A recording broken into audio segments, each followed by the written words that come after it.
Welcome to the Stronger Marriage webinar, everybody. I'm so excited to announce our special guest. Nate Bagley is here with us today. Nate is a relationship researcher on a mission to rid the world of mediocre love. He's traveled the country interviewing hundreds of America's top relationship experts for his podcast and shares his biggest breakthroughs on his blog. Now he spends all of his time helping couples get out and stay out of the dreaded roommate syndrome. Nate's presentation today is titled How to Solve 90% of Your Communication Issues. Nate will be teaching how to identify unhelpful patterns in your communication with your partner and the tools and skills to break those patterns and start talking about things in more understanding and productive ways. There will be an anonymous Q&A session with Nate for the final 15 minutes. Well, it's your choice whether or not you want it to be anonymous or not. And the chat box is open to everybody. Nate and I want to encourage you to engage with him throughout this webinar or throughout this workshop. And also this webinar is approved for 1 continuing education credit. So if you want to get a certificate, please email me at marriagecommission@usu.edu for to request a certificate and I can get you that. So Nate, the time is yours. Thank you so much for doing this. We're so excited to hear from you. I think your mic's off. Yeah, I had to unmute myself. Thanks for the great intro. I'm so excited to be here. And I just got to start off by telling everybody, my wife and I just moved to Costa Rica a couple of weeks ago. And the technology, like the infrastructure here is not amazing. So if my internet gives out, I want to apologize in advance and just let you know that it's the Central American infrastructure and not because I showed up unprepared. I am also a very interactive person. So there's a chat box here on Zoom live. I would interact with you as we go. I'm going to be asking some questions. I'd love for you to respond to those questions when you hear them. And Camila did a great job introducing me right out of the gate. But I wanted to just tell you a little bit more about me and let you know kind of what I'm all about here. And I've got a couple little slides I'm going to share with you as well. So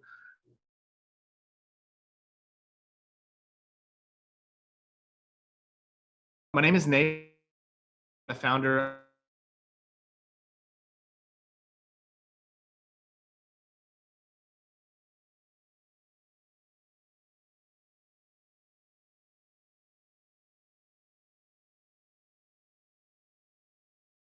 back to Utah at some point. I'm also a 7 Principles trained leader from the Gottman Institute and a member of the Utah Marriage Commission. And if there's anything that I am passionate about in life, it is marriage. And tonight, I want to talk to you about something that is, I think, really important. And it's something that is probably the issue that I hear most couples complain about most. That's why you're here tonight. You want to learn how to communicate better. But I want to start off by actually sharing some bad news with you. That bad news is that there's some new research in, and that new research shows that, oh, excuse me. There we go. I want to make sure I can see your chats over here as well. So the new research done by a man named Eli Finkel shows that marriages on average are decreasing in happiness over time. So your average marriage gets worse over time. The longer you're married, the less happy, the less fulfilled, the less at peace you become. And the other part of a statistic is that the percentage of people who rate themselves in a very happy marriage is also on the decline. So this is bad news. It means, statistically speaking, the likelihood of you being in a marriage or in a relationship that gets stronger, more vibrant, more passionate, that increases in connection and trust and fulfillment and satisfaction over time is pretty low, and it's getting lower. But the good side of that statistic is that the happiest couples in the world, couples who have shared values, shared goals, shared dreams, who have deep, lasting trust and passion, they have shared hobbies, and they laugh together and flirt together late into their lives. They have that special spark, that special something that I think everybody wants in their relationship. Those couples are happier than any couples in history. So if you are kind of giggling at some of these pictures, if you would like to have a relationship that kind of reflects the vibe that you see in some of these pictures that I'm sharing, just type me in the chat. Let's get some engagement going here. Make sure you're staying awake and staying engaged. So what I want to talk to you about right now is, what is their secret? When you see couples like this that are happy late into their lives, that have, they're going on date nights and you can tell they're just like holding hands and looking into each other's eyes. They're still making out. They're still flirting with each other. It seems like they just get along. They have that special something. What's their secret? And that's kind of what I want to talk to you about tonight. But I want to start to describe this concept, what it is that these couples do differently. I want to start by telling you about house shopping. So my wife and I recently bought our first home. And when we were house shopping, something really interesting happened. And I'd love to hear if you've had an experience like this as well. But what happened is, you could be scrolling through the listings online, and every so often you come across a house and it just makes you stop and you go, oh my gosh, that house is amazing. I want that house. That is my dream house. And the cool thing about a dream house is everybody's dream house is different. Sometimes you fall in love with the home because it has an amazing kitchen or tons of natural light. Sometimes you look at that house and you're like, wow, the view from that house is incredible. And sometimes you look at the house and you're like, wow, that house is the view that is incredible. Sometimes they have a huge garage for, maybe you're like a craft person, or you really like doing construction. Maybe you have lots of cars. Maybe it has a theater room and you really love movies, but typically the house has something that just like, it flips a switch in your brain and you go, oh my gosh, that's my dream house. If you've ever had that experience, type like a number 1 in the chat. If you've ever maybe you were walking with your partner through the neighborhood and you just saw a house and you're like, that house is gorgeous. So the cool thing about house shopping like this is that you don't have to be a house expert to know a dream home when you see one. You see it and something inside you just clicks, and you know that home is your dream home. Now, the interesting thing about dream homes also, and I'll just tell you from my personal experience, I'm not a very capable handyman, I guess is a polite way of saying it. If you were to drop me off on an empty lot and just give me a giant pile of supplies and tools, if you gave me wood and concrete and sheetrock and carpet and all sorts of other like really useful things that would go into building a house, and hammers and nails and all that stuff, and you just left me there for a year and you came back, I guarantee you I would have built something, but I also guarantee you that the thing that I built would look absolutely nothing like my dream home. Why is that? Why do I have really great taste? Why do I recognize a dream home when I see one, but I don't have the capacity to create it myself? Well, the reason is because knowing what you want and being able to create it are two very different things. I think you guys can see the parallel that I'm drawing here. The same is true for relationships. The way most people's relationships go is you meet somebody, you fall in love, you start building this relationship with them, you start building this life with them, and you kind of knew what you wanted. You had a vision for your dream relationship when you signed up for it. You were looking for good communication, affection, passion, honesty, lots of laughter, adventure, some security and stability, some predictability so you could feel safe. And I could just go on and list things here. But the problem is that at some point, maybe it's months, maybe it's years, maybe it's decades into your relationship, you kind of take a step back and you realize that like you have this uncomfortable realization. And that realization is that what you wanted and what you got don't really look exactly the same. You might take a step back and go, something's not right in our relationship right now. This isn't what I signed up for. This isn't what I thought marriage would be like. Maybe you're not giving each other the benefit of the doubt anymore. Maybe you're arguing a lot about stupid things, or you've developed a short temper, or maybe you notice your partner acting really selfish all the time, or you're starting to get sarcastic and dismissive or condescending with each other. Maybe you're micromanaging every aspect of your partner's life because you don't trust them to follow through on their commitments anymore. Maybe you become overly critical, or you get really defensive and you struggle to take responsibility for your actions when you screw up or you hurt your partner's feelings. Maybe you shut down and tune your partner out. Maybe you storm out of the house when you're upset and you don't tell your partner where you're going or when you'll be back, or you call each other names. You get the idea of what I'm talking about here. But the point I'm trying to make is that what you wanted when you first got together, what you wanted when you first got married, and what you've got right now are not the same. So you have great taste, but you have poor execution. And when you're in this space of wanting something and realizing that you don't have it, or thinking that things were going to be one way and then realizing that they're not, most people, the words that they use to describe that is that they have communication issues. We have crappy communication. You know, if you can relate to this, if maybe you're chuckling to yourself right now, maybe maybe this is hitting a little close to home. Let's just type a me in the chat. I just want to make sure that I'm not out in the dark by myself here. Okay, I'm getting some me's, so people can relate to this.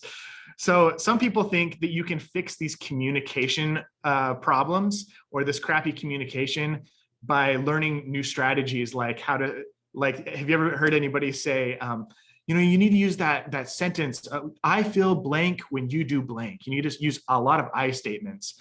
You know, so somebody, when we first got married, everybody walked up to us and said, hey, just got to remember, you can't go to bed angry. You got to resolve your issues before you go to bed. That's the key to good communication.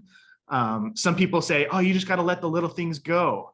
And I've even heard, I don't know, I've heard all sorts of advice. And I think these are all nice sentiments in theory, but first of all, they're not practical. And second of all, even when you do put things like that into practice, the communication problems don't go away. And that bothers me. I don't think people should be giving advice to fix problems that when you implement it, the problems stay. So we're not going to be talking about like special techniques or ways to manipulate your partner into having less communication. We're not going to be talking about, or less poor communication. We're not going to be talking about like strategies and techniques in this workshop. We're going to be talking about something much, much different that will help you improve your communication. So the real problem that I've noticed is that crappy communication is a symptom. Just like a door that maybe has recently stopped opening properly, it's starting to get jammed in its frame. That could mean that you have a problem with the foundation of your house. Communication issues are oftentimes a symptom of other issues in your relationship. So the point, I'm glad, I'm going to read the thing on the slide because I think it's important. What I'm trying to hit home here is that you don't get a dream home just by improvising. You don't get a dream home by like building it on the fly. You don't get a dream home by like making it up as you go. You show up with a plan and you execute on the plan. And if you follow through on the plan and you get all your measurements right and you double and triple check everything before you move on to the next phase, your home ends up great. You don't end up with all these problems like cracked foundations and sloping walls and stuff like that. So you need a blueprint, you need a plan. And the same is true with your relationship. If you're having symptoms in your relationship that are indicating that there's something wrong, that means that you probably haven't been following a blueprint that has been proven to be successful. So today, what I want to do is I want to teach you part of my blueprint, what I believe is a great blueprint that you can follow in order to have an amazing relationship. And the part of the blueprint that I'm going to teach you today, once again, doesn't focus on skills. I'm going to teach you how to get to the source of your communication issues and address those, because if you address the source, like if you address a great thing to talk about, my wife is a nurse, and you know, if somebody comes into the hospital and they're sick and they have a cough, you can't just treat the cough. You have to figure out what the actual disease is that they have. And if you treat the disease, the cough will go away. So we're going to work on treating the disease that causes poor communication. And the framework that I use is called the Epic Marriage Blueprint. It follows an acronym, FAMILY, and we're just going to focus on the first part today. It's F, and that F stands for friendship. And now I know some of you might be rolling your eyes and thinking, okay, we're friends, like we've been friends forever, but I want to get down to the nitty-gritties here. Friendship is like the roots of a tree. If your relationship was a tree, the friendship would be the roots. The roots go down into the ground, they suck up all these nutrients, that they give to the rest of the tree. Not only that, but they keep the tree rooted in the ground. So if storms come or the winds pick up and things get, there's a chance that tree might get swept away. Those roots kind of hold it firm in the ground.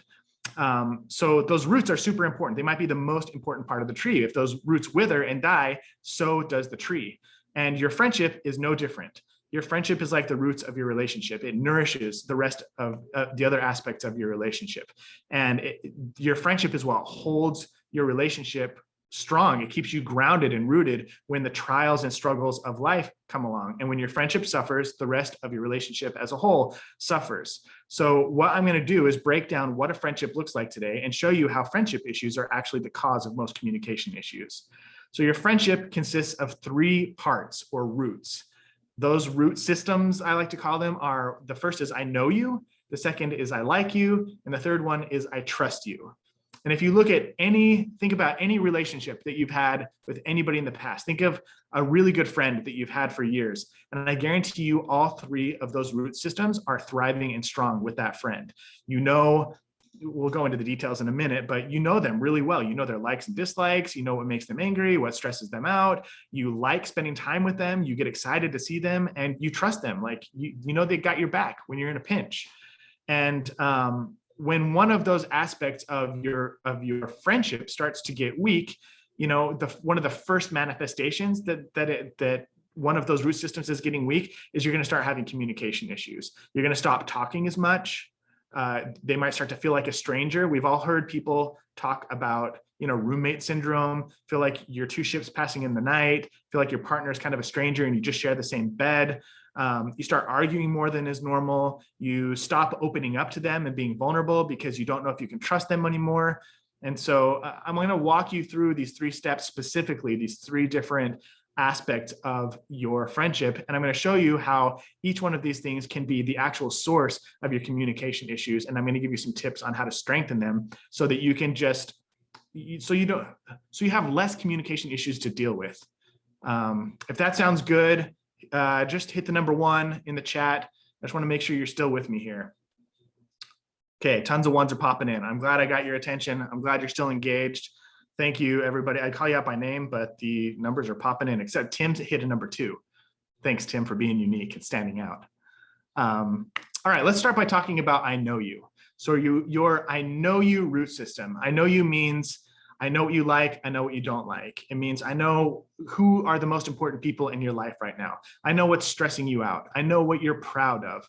I know what you're looking forward to.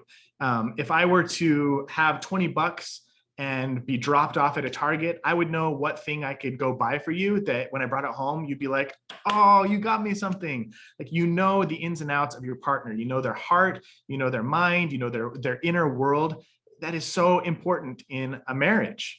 I was talking to a couple recently, and they had kind of gotten into a routine. Their date nights were the same date nights every week. They would go to the same restaurant and the same general activity on the same night at the same time. They would order the same dish. They were having the same sex over and over again. They were having the same conversations, questions with one-word answers. And they were starting to drift apart. And I don't think the husband realized it. He kind of was living by this script of, hey, if it ain't broke, don't fix it. Like, I know what my wife has liked for a really long time. And so why mix it up? Because it's worked this far. And his wife, on the other hand, had started like changing a little bit. She had started going to yoga class and had met this other woman who she really clicked with, and they were becoming really good buddies. And her husband didn't even know her new friend's name. And so, she'd bring her up in conversation and her husband would be like, wait, who are you talking about? And she was kind of getting bored with the same old date night. She wanted to mix things up and maybe try some new foods and go to some new places, but she didn't really know how to bring it up. And she was not looking forward to sex as much as she used to because it just wasn't interesting to her. And she maybe had some fantasies or some things that she wanted to try out, but it kind of made her nervous and anxious to talk to her partner about it because she was afraid of upsetting the apple cart. And meanwhile, her husband's sitting here just like not even realizing that things were going poorly, but he couldn't put his finger on why their relationship was getting worse, why he felt like they were drifting apart, you know? And the reason is because his wife was changing and he was not tuned in, and his wife was changing and she was not sharing with him. And because they didn't know each other's worlds, they didn't know that their interests were changing, that the people in their lives were changing, that their stressors were changing, that their desires were changing, they started to drift apart and feel more and more like strangers.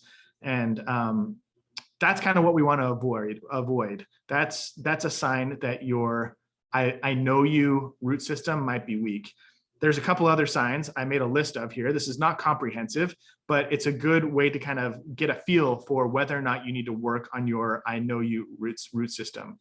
So I'm just going to read some of these things here because I think that they're important to point out. If there's lots of assuming going on in your relationship, assuming what your partner is thinking or feeling or experiencing, and you're not actually communicating with them and hearing them share their thoughts and feelings and emotions with you, that's a sign that your I know you pillar is weak. If there's a lack of patience with each other, you're kind of snipping at each other, you're not being very patient or forgiving with one another, that could be a sign. There's a lack of empathy in your relationship.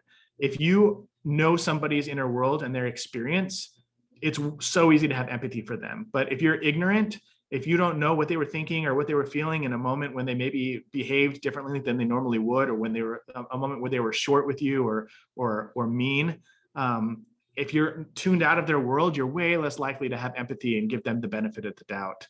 If you're misattributing things, your partner's getting really defensive because the assumptions you're making are way off base. You got a short fuse, you get angry quickly. If you're spending the majority of your time talking about logistics and kids and you're not actually connecting with each other and having meaningful conversations anymore, if you had to buy your partner a present that would delight them, you would have no idea where to start. You don't know your partner's dreams. You can't name your partner's friends. You don't know your partner's stressors. So these are all signs that your I know you root system might be a little bit weak. And you can see how feeling like a stranger to your partner, feeling like you're out of touch, that could damage your communication, right? So like you connect with someone, or how do you connect with somebody who just doesn't get you anymore? How do you open up to somebody who doesn't care enough to keep tabs on your life or your values or your interests or your stresses or the people in your world? How can you expect to have empathy and compassion for somebody that doesn't have a clue what's going on with you? So if you think that your communication would improve if you spent a little bit of time strengthening your I know you root system, I want to see you be like Tim and type a 2 in the chat. If you're already having a light bulb of like, oh, look at that. If I got to know my partner a little bit more and my partner got to know me a little bit more, a lot of these issues that we're dealing with, a lot of the struggles that we're facing would actually probably minimize and our conflict would lower a little bit. Great. I'm seeing lots of 2s. There's a lot of people here who could probably work on their not work on your communication, because that's not what we do. You don't work on your communication, you work on building your friendship. And if you focus on this part of building your friendship, of getting to know your partner better, that's working on your communication. So if that is something that you want to do, I have some tools for you. So there are 2 apps that I really love. One is called the Intimately Us app. The other one is called the Gottman Card Decks app. I'm going to drop those in the chat right now and give you a chance to download these. And these are apps that you can download on your phone, and they're full of amazing questions, open-ended questions that you can ask your partner to get to know their inner world. And there's hundreds of questions on these apps. And my wife and I like to use these when we're waiting in line, if we're on a drive, and my wife will pull them out while I'm driving and we'll go through questions together. They can turn a really long wait that might feel really crappy into a really fun experience. So I know some families who use them with their entire family over dinner, and they use these open-ended questions. So really powerful tool here to help you strengthen. There's a lot of other things you can do as well, but this is just one tool that you can use to strengthen those I know you roots. Now, let's see, I dropped the links in the chat. I'll do it one more time here. Oh, wait, let me do it to everybody. I sent it to the panel, just the panelists. There you go. Now everybody who's watching live should have access to this. Okay, now let's move on and talk about I like you, the second root system of friendship. I think Mr. Rogers embodies I like you. He liked everybody. And the thing about I like you in marriage is like, that's kind of what attracted you to your partner. You know, when you like your partner, you look forward to spending time with them. You light up when they walk into a room. You smile and laugh at their jokes. You know, you don't get irritated every time that they open their mouth. You appreciate the things that they do for you. You just see your partner as a light, a source of goodness in your life.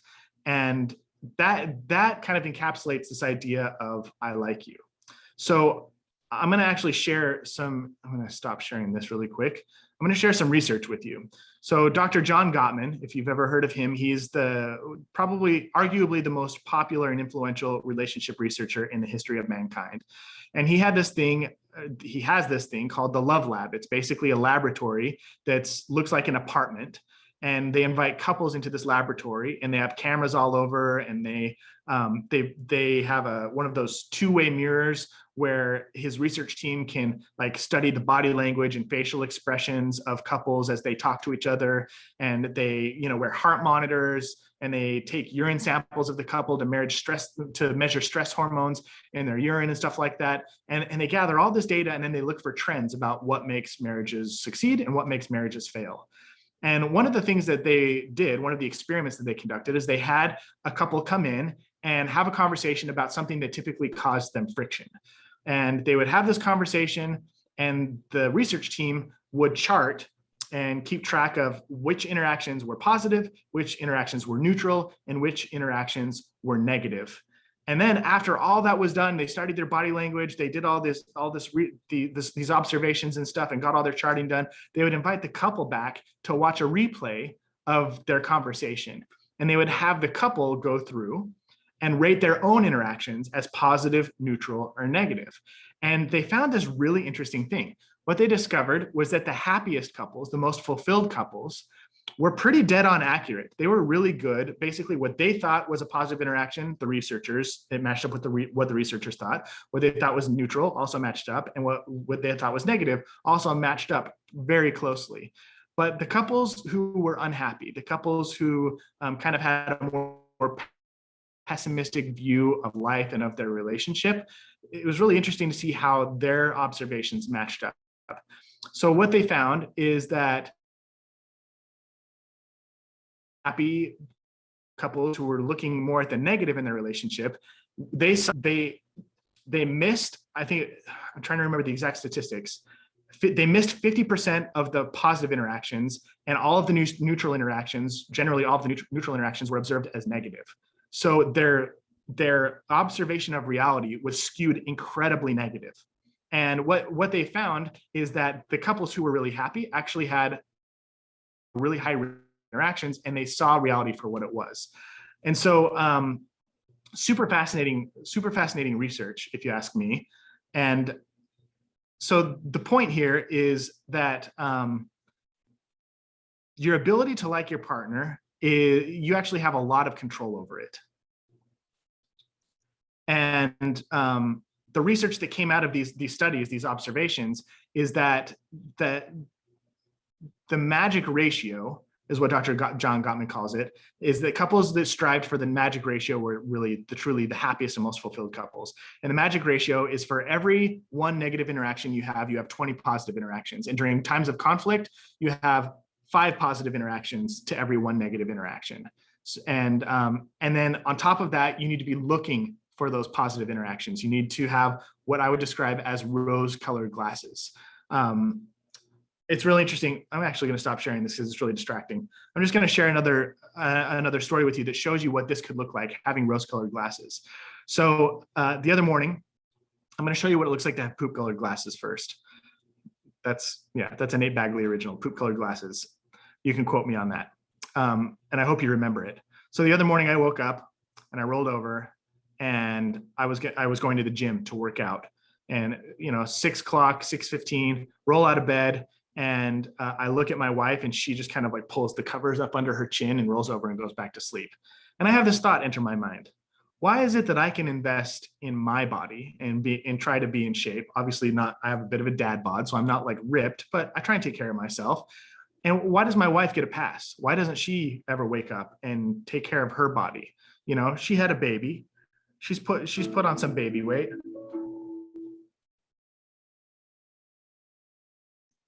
My timer just went off for some reason. Well, that's really terrible of me to think that, but we've all thought weird stuff in the past that was probably inappropriate. So I don't think I'm alone here. So I move past my wife, I go in the bathroom, and I go to grab my toothbrush to brush my teeth, and I cannot find my toothbrush. And there's just like this forest of creams and lotions and dry shampoos and like cleaning stuff. It's like all of these products that my wife uses, makeup just everywhere, and I can't find my toothbrush. I'm like having to dig through bottles and stuff. And I'm like, oh my gosh, my wife is such a mess. I can't believe this. I hear all of these women complaining that their husbands are slobs and that they're dirty and messy. And my wife is the most cluttery person I know. And I'm just like ruminating. I'm getting super, super upset. So I finally find my toothbrush, I brush my teeth, and I leave the door or leave my bedroom, and I'm walking down the stairs, and I stub my toe on this basket of laundry. And I'm like, that basket has been sitting there for like, I don't know, 3 days now. What the heck is going on? She just left this laundry basket in the middle of the stairs. It was her job to do laundry this week. And what the heck is going on? This isn't fair. So here I am. I haven't even left my house, and I'm already mad that my wife isn't working out. I'm mad that she's super cluttery, and I'm mad that she's lazy and leaving stuff around the house. And it just like puts a whole slant on my entire day. I'm looking at my wife through poop colored glasses, and it's not good. So take that story and let's go back. Let's rewind 20 minutes. And my alarm goes off. I wake up in the morning, I stretch, I get out of bed, and my wife pulls the covers up under her chin and rolls over and goes back to sleep. And instead of thinking, man, I wish my wife would take care of herself, like I have this recollection that at 2 o'clock in the morning, our little baby woke up crying, and my wife got up and took care of her and let me stay in bed. And I just have this moment of gratitude of like, man, I'm so grateful that I have a wife who let me sleep because she knew that working out is important for me, and that I wouldn't do it if I had to wake up in the middle of the night. And especially on days where I have to give a presentation like this, it's important for me to have my energy. And so I'm like, oh, I'm so super grateful. And then I walk into the bathroom, and there's this ocean of beauty products and stuff. And instead of getting upset, I laugh and I go, that's just my wife. She's a little bit cluttery. And I try to think of a positive spin, and I go, at least my wife cares about her appearance. At least she invests in herself, and she likes to feel pretty. I can appreciate that about her, and it makes me love her more. And if the price I have to pay for that is a little bit of clutter in the bathroom, I'll get over it. And then, maybe I'll just store my toothbrush in a different place that's easier to find down the road. So then I walk out of the bathroom after I brush my teeth, and I walk down the stairs, and I stub my toe on the laundry. And I have that surge of frustration that I stubbed my toe, but then I realize, oh my gosh, my wife did the laundry. Like, how awesome is that I have a wife who saw that we were running out of clean clothes, and now I have like clean gym shorts and clean underwear and a clean shirt for work today because my wife thought ahead and threw clothes in the laundry. And sure, she hasn't put them away yet, but at least she did the laundry. Look at the difference between the poop colored glasses and the rose colored glasses. Exact same experience. The only difference is my perspective, and your perspective is powerful. And the couples who like each other, who have a strong I like you root system, they are constantly like trying to have lots of positive interactions, 20 positive interactions for every one interaction, and they're watching for the positive. You find what you look for.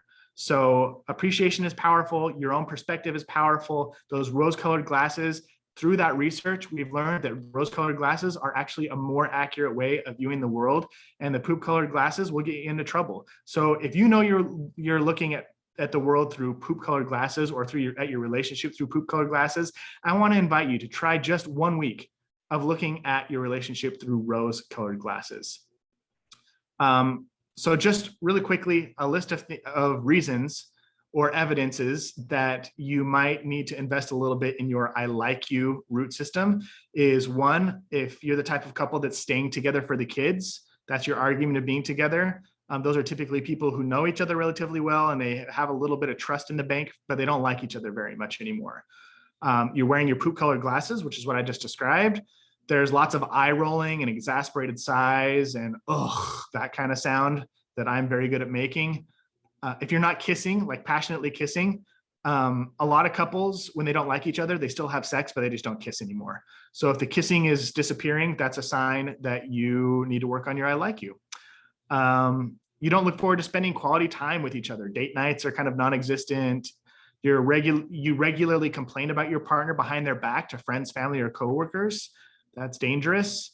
You've got some major resentment built up, or your partner gets offended or defensive whenever you bring up an issue or area for improvement. Once again, not a comprehensive list, but these are just a few signs that you could probably work on your I like you root system.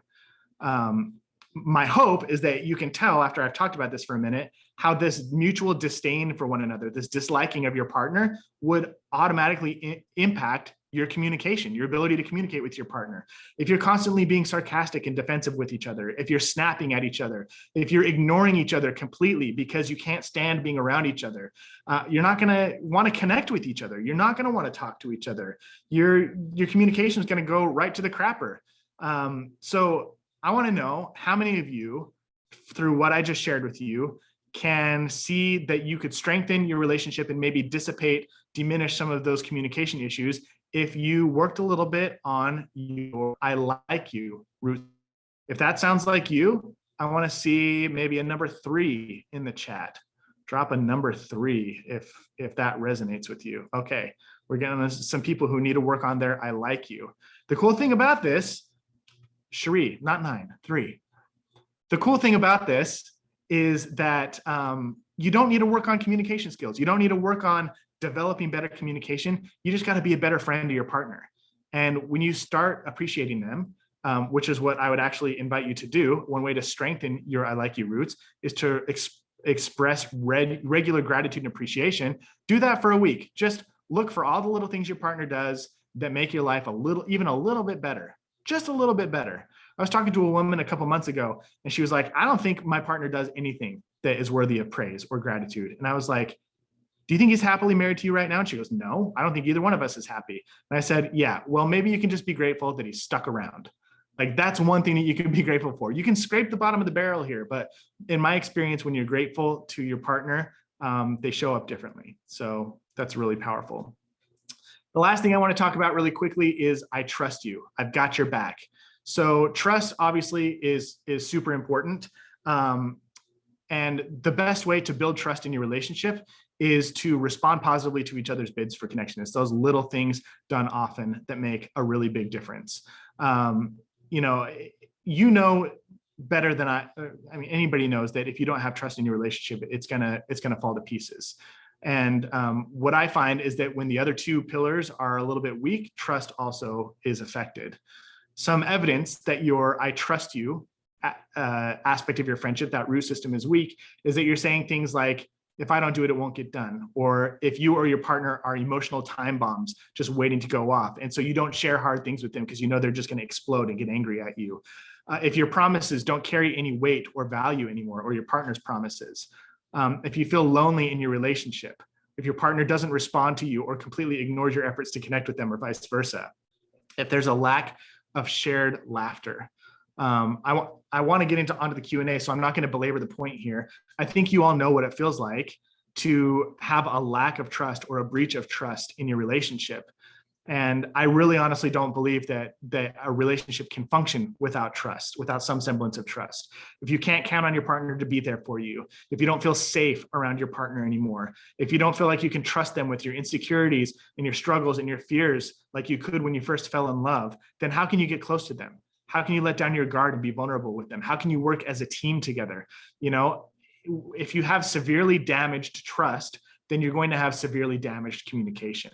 So I know there's people watching right now who are struggling with trust issues. I'm not going to have you show that in the chat, especially if you're like watching with a partner right now, but you know who you are. And I just want to invite you that if you are dealing with trust issues, that there are, to work on your friendship, there are things that you can do and it will automatically improve your communication. And what I want you to do is I want you to practice making bids for connection with your partner. There's a bid for connection is anything that you do to try and connect with your partner, big or small. It can be sending them a text message. It can be telling them a funny joke. It can be holding their hand. It can be giving them a kiss on the cheek before you leave for the day. It can be, writing them a little love note. It could be something as simple as laughing at their joke. But those bids for connection are huge. And going back to Dr. Gottman's research, he showed that there's 3 ways that partners respond to a bid for connection. You can respond positively by turning toward your partner and engaging with the bid and kind of having a conversation or responding in a good way to them. You can respond negatively. You can shut the bid for connection down, or you can miss it completely. And the research actually showed that the most damaging way to respond to a bid for connection is to miss the bid completely. Not the negative. The negative at least says, hey, I notice you, you're there. But when you miss the bid for connection, it does a lot of real damage to your relationship. And the number one, if you want to guess in the chat, what the number one leading cause of people missing their partner's bid for connection, I'm actually curious to see if anybody can get it right here. It's pretty common. We're all guilty of it from time to time. And it's something that we're probably doing right now. Yeah, it's phones, it's screens. Leslie got it. She was the first one to chime in. It's your phone, your laptop, Netflix, your iPad.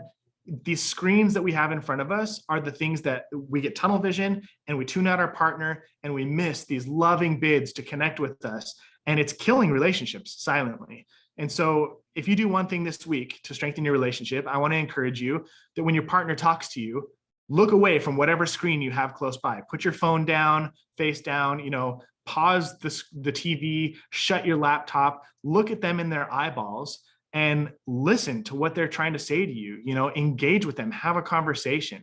And I guarantee you that one little thing can make a huge difference for tons and tons of couples. So yeah, gaming is another thing.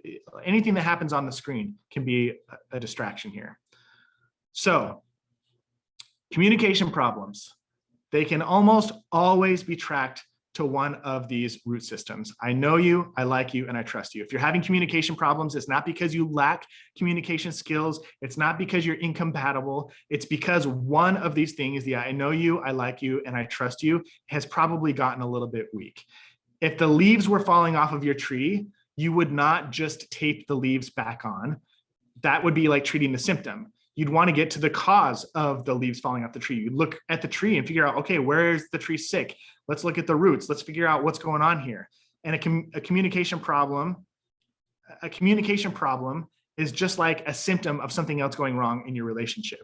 So the communication problems are like a canary in the coal mine. If you're arguing a lot, if you're not giving each other the benefit of the doubt, this is actually a really good thing. It's a sign, hey, we need to go back and address something at the roots of our relationship. Something's not healthy. Something needs attention here. And if you go back and you treat the roots, 90% of the time, you're going to find that if you heal them, if you make sure that they're strong and intact, that the communication issues that you're having just magically disappear. So this is a communication workshop, but it's really a friendship workshop. And if you want great communication, what I want you to do is focus on building an incredible friendship. So that wraps up my workshop today. I know some of you are probably going to be wondering, what are some activities or some things that I could do to actually work on my friendship I gave you a couple of ideas, but there's tons of things that you can do to strengthen your I know you, I like you, and I trust you root systems. And if you want more activities to do, just one thing that you can do is go to epicmarriageclub.com/bonus. I run a membership and you can get 7 days access for free. You can jump in there and I literally have dozens and dozens of activities specifically geared to help you strengthen your I know you, your I like you, and your I trust you aspect of your relationship. And you can just go check that out. I just want you to go have access, go take whatever works for you and apply it if that's of interest to you. And if you have any questions, you can hit me up at nate@growthmarriage.com. Melissa said, would you consider telling us what the other letters in the family acronym stand for? So yes, Melissa, that family stands for, so the F is for friendship. The AM is for anxiety management. So the reason that we have that is once you establish a really strong friendship with somebody, you start to get close to them. But when you get really close to somebody, your brain starts to kind of go crazy and go, hey, that person can hurt you. And you start to make up all these reasons to push your partner away. And until you can learn to calm yourself down and soothe your anxieties, you can never really get close to your partner. So that AM in family is for anxiety management. And then the I is for once you learn to calm yourself down, you get to experience intimacy. And you can experience all sorts of different types of intimacy. You can experience sexual intimacy. You can experience emotional intimacy, mental intimacy, social intimacy. There's all sorts of really cool different types of intimacy. And you can really learn to start cultivating that once you've learned to calm yourself down. And then the LY is for your legacy. And that's legacy starts with an L and ends with a Y.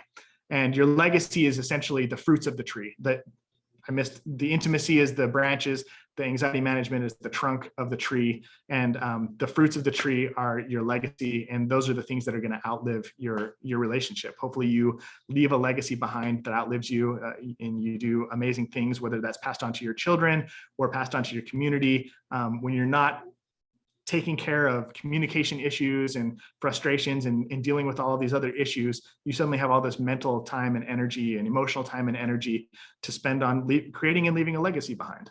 So that is that family acronym. That's the blueprint, the Epic Marriage Blueprint. I'd love to come back and do a workshop on any one of those things down the road. But you can learn a lot more about that in the Epic Marriage Club. I break the entire system down and show you the whole thing in that Epic Marriage Club is just to show you activities and things that you can do on a regular basis to strengthen every aspect of your marriage that I just listed. So I hope that was helpful. I'm going to hang around for a few minutes and I'm going to answer any questions that you have. Let me stop the screen share really quick and pull up my list of questions. It does not look like anybody has submitted a question. So I can either take the questions through the Q&A app at the very bottom of the chat, or I can take your questions through the chat that's live here, and I'm happy to answer any question that you have. I'm glad so many of you enjoyed this. I hope that it gave you a little bit of a perspective shift on why communication issues arise, where they come from, and what to do about them. So somebody here said, my biggest problem with my lack of communication all stems from my partner's infidelity. What would you suggest is the first step that I should take? I don't like him much right now. That makes sense. So infidelity is a huge breach of trust. So your partner basically cut off that root in the family, or not in the family, in the friendship root system. That trust root just got severed. Leslie, yes, there is a recording that you can watch. So the first thing that happens when an infidelity comes up, the first thing that you should do is create safety for yourself. You can't get close to somebody if you can't trust them. And so prioritizing safety is the very first thing that you can do. And then I highly recommend reaching out to somebody who specializes in infidelity to help you process the trauma and learn to heal and develop trust again. And it's likely that you're not going to like your partner for a while. These are not things that typically get fixed overnight.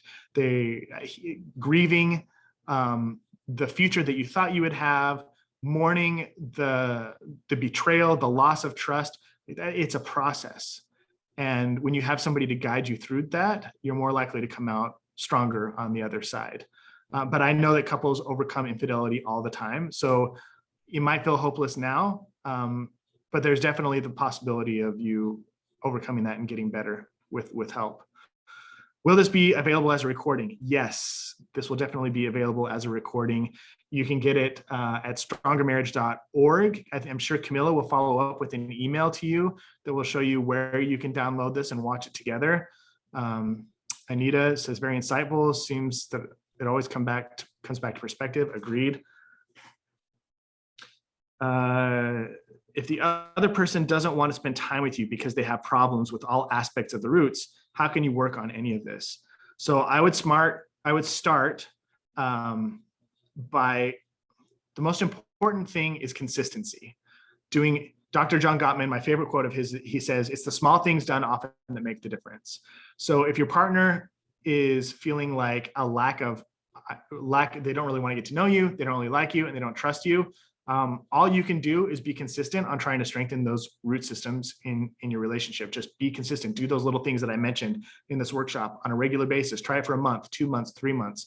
And at some point, if we're going to be realistic, you have a partner who just doesn't want to engage, they just don't want to cultivate a friendship, then you have another conversation completely on your hands. This is less about how to get your partner to do what you want and more about how do I show up as the very best partner that I can? How do I do my part in cultivating a really strong foundation of friendship in our relationship so that the rest of this tree that we're building together or growing together has a strong like root system holding it up and holding it firm. If your partner's not willing to participate that's a whole other conversation. The only thing that you can control is yourself. And the best thing to do is find small, impactful things that you can do on a regular basis and then get really, really consistent. And I think sometimes we underestimate or overestimate, we underestimate how long it'll take. We assume, oh, if I do this really solid for like 3 weeks or for a month, that my partner will see the difference and then they'll like forgive me or they'll change or they'll accept me as a different person. And that's not how it works. This change needs to be permanent. It can't be like, well, I've done this for 2 weeks and you haven't changed. It needs to be, hey, I've done this and I've done it because it's what's best for us. And I've done it for a long time. And at that point, if you haven't seen a change, then it's a different conversation. So let's see. Somebody said there's a great workshop in Salt Lake from Dr. Skinner for infidelity. So that's the person who's struggling with infidelity. They can go check that out.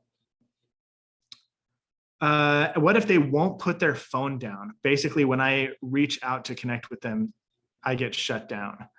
Yeah, that's a great question. And I think that's a struggle a lot of people are facing right now. What I would say if you have a partner who refuses to put their phone down is I would have a conversation with them, maybe go for a walk sometime not in a heated moment, not in a moment where you're feeling rejected or unimportant or dismissed. Plan a walk on a weekend or a trip to the park or something and share with them how it makes you feel when they ignore you on behalf of their phone. Maybe share with them, hey, I feel unimportant. I feel neglected. I miss you. And that's an important part of this, but more specifically, it's important to point out what you would actually like going forward. I would really love it if I am talking to you, if maybe we can come up with a code word if I'm feeling dismissed that would remind you to just put down your phone and look at me in my eyeballs. People respond better to invitations to make things better down the road because they can control what happens in the future as opposed to criticisms for what happened in the past. So I think it's important to communicate, how you feel and what your experience is, but it's more important to focus on how your partner can be successful down the road. And this might be an ongoing battle. It might be something that you deal with for, the rest of your marriage. And it can be a really complicated and difficult thing. It's been the source of a lot of disagreements in my marriage. And it's just an ongoing conversation. And we need to sometimes remind each other that our number one priority is our marriage and not our cell phones. So Jennifer, the ratio of positive to negative comments is interesting. It seems like it would come off sounding fake, especially if you aren't used to it. Yeah. Jennifer, just a reminder, everything feels inauthentic or fake when you first start out. The first time you rode a bike, didn't feel comfortable. It didn't feel natural. If you ever took piano lessons, the first time you played the keys on that keyboard or any instrument, it didn't feel natural. It doesn't feel second nature. But as you practice, at first, when you start doing this stuff, it's going to feel foreign. It's going to feel uncomfortable and weird and maybe rehearsed. But as you get the practice in and you do the work, if you can get past that hump of discomfort, then you're going to find it becomes second nature and it feels really common. So definitely lean into the discomfort. Definitely be okay being bad at something that you've never really done before. And as you continue to practice and make it part of your routine, it'll start to feel second nature. So.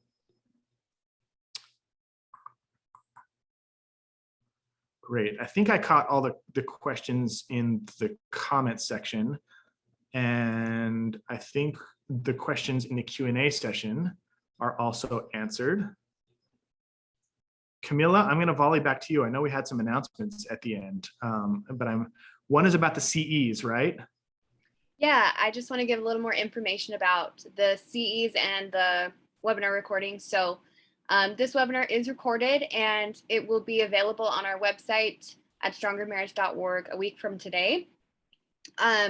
But also, I will be personally sending out an email with direct link to the webinar recording to everyone who registered for this webinar. So you don't have to go through that way. And then anybody who wants a continuing education credit, because this webinar and all of our future webinars and past webinars are approved for 1 continuing education credit. If you'd like a certificate for that, you can email me at marriagecommission@usu.edu and just request it, and I can send you a certificate signed by Nate. So yeah, I think if we're done with the questions, were there any more? All good? Okay, well, I don't see any more coming in. I'm happy to hang around. And once again, my email address, I'll just throw that up on the screen one last time in case anybody wants it.